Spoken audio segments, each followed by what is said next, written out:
So I guess, Oliver, you wanted to talk about, well, I don't know if you did or not, but Monster Hunter Wilds. Obviously, it's going to be a big game. Monster Hunter is a huge series. And we got a snippet of the new game, Monster Hunter Wilds. Thoughts? Yeah, I think that this is obviously it's a big game. I think we can probably assume it's RE Engine just because Yeah. Capcom uses it for everything and it looks a lot like RE Engine to me.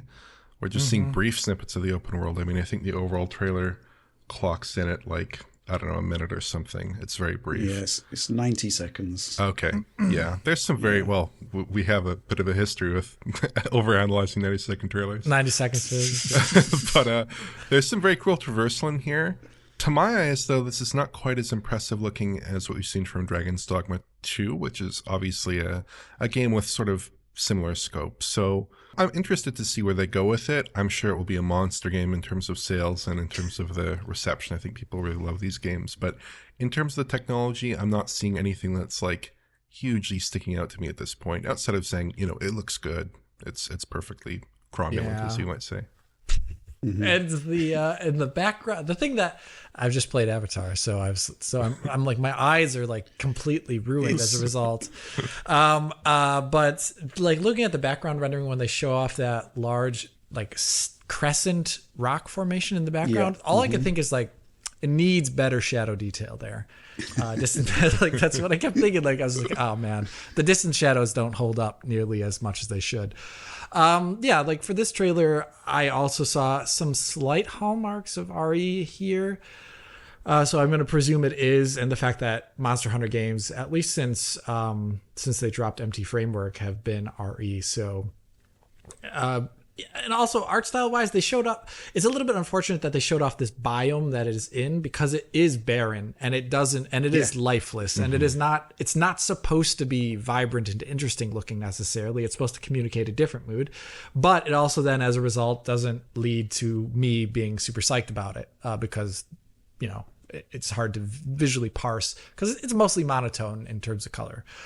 It's like kind of like earthy. So I don't have too much to say about it. I hope we can see more of it soon enough. But this is also a number 2025 game, if I'm not mistaken. So a lot of stuff being shown off now is actually going to be pretty far in the future. Yeah, actually. Yeah. I mean, it is interesting that they literally went for a barren, featureless desert to show this. But I guess it did put the emphasis on the monsters themselves and the sheer volume of them that they're punting around here. But yeah, again, it's teaser central here. Not much going on, but certainly enough to pique the interest and make you want to see more, which I guess is the whole point of it, really. Yeah. Not too much more, again, that we can add to this one.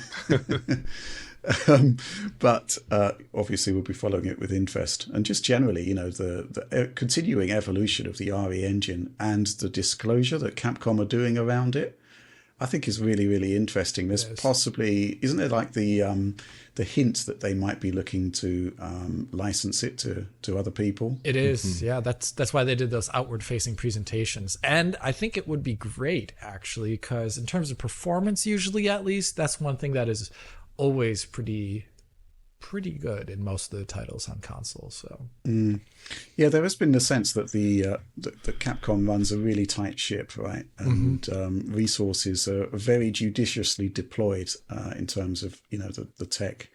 And I'm behind this idea of them actually licensing it if it means they can actually invest more into the engine and just push it even further, because it's already highly competent. And, you know, if you consider, you know, the likely development effort that's gone into that engine compared to, say, Unreal or Unity, it's punching well above its weight, I'd say. Oh, for sure. My goodness. Yeah.